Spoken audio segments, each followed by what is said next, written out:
Appreciate you. Safe travels, by the way. Really appreciate you taking us with you wherever your destination is going to be. So, Big Will, I'll start with Sam Darnold first.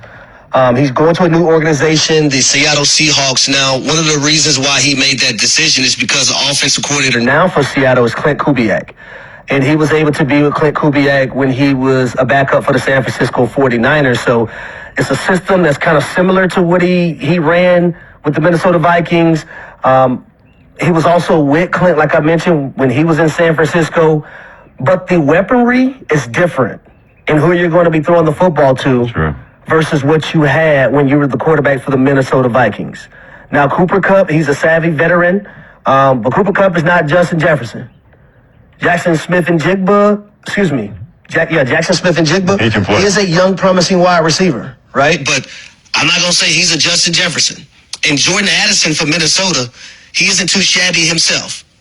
That is a very, very good young number 2 that they had.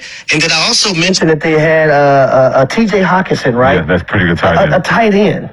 That's pretty darn good, too. So I think the weapons that Sam Darnold now has in Seattle are drastically different than the weapons that he had when he was in Minnesota.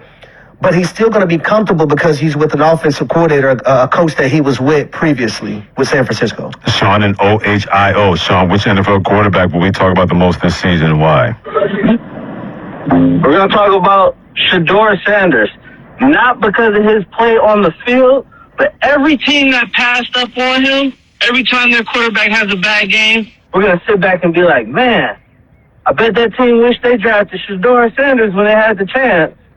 That's a good one because what can happen, all the teams that decide to go with somebody else, the Giants with Jackson Dart, for example, other teams taking other quarterbacks early, and they're not stepping up and showing out. Yeah, that fan base is going to say, well, you had a guy there that was first-team All-American last year, quarterback, or it was a consensus All-American in Colorado along with Dylan Gabriel of Oregon, and you guys decided to pass up on him. Well, even the Steelers. Even in their vision, yeah. Aaron Rodgers and things don't go right with him.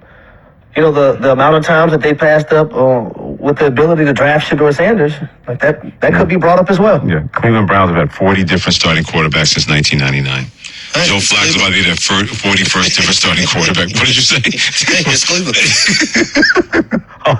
Yeah, it is. No, it's not just Cleveland. It's the Cleveland Browns.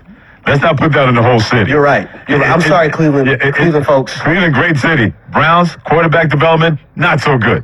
Lou in Florida, who is that quarterback you believe in the NFL we will talk about the most this season? Guys, thanks for taking my call. So just so you know, I'm going to give you a spoiler rather than a prediction.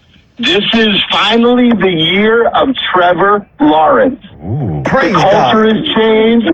The structure has changed. Gladstone comes in, moves from 5 all the way up to 2, gets Travis Hunter. Brian Thomas Jr., we already know after last year, fantasy football is, I'm ready to put the guy in my top 5 wideouts because he's that good.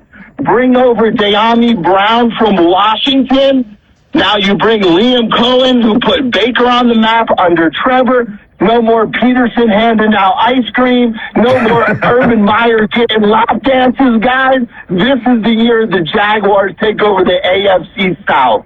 Let's go. What are your thoughts? Go ahead, Harry. You've been on that Trevor Lawrence. Yeah, man. You've had a boat.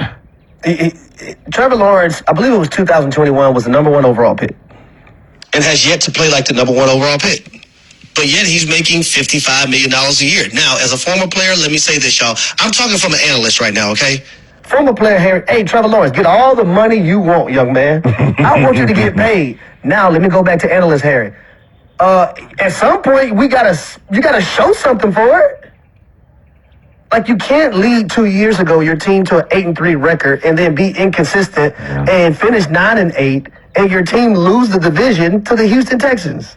You can't go 4-13 in 2024 when you're making $55 million per year. This is analyst Harry talking. From a player, Harry, get all the money you can get, Trevor. Hey, you my boy, Blue. Analyst Harry, hey, man, you better start stepping up. It's time for you to show why they paid you $55 million a year. Dude, remember, because he was the prototype quarterback coming in, right? Absolutely. Had the success at Clemson early on. Had, if I'm not mistaken, Kelly Bryant had to leave the program and that whole 9. So Trevor Lawrence, you were supposed to be the next coming when you got to the Jacksonville Jaguars. Now, let me also say this.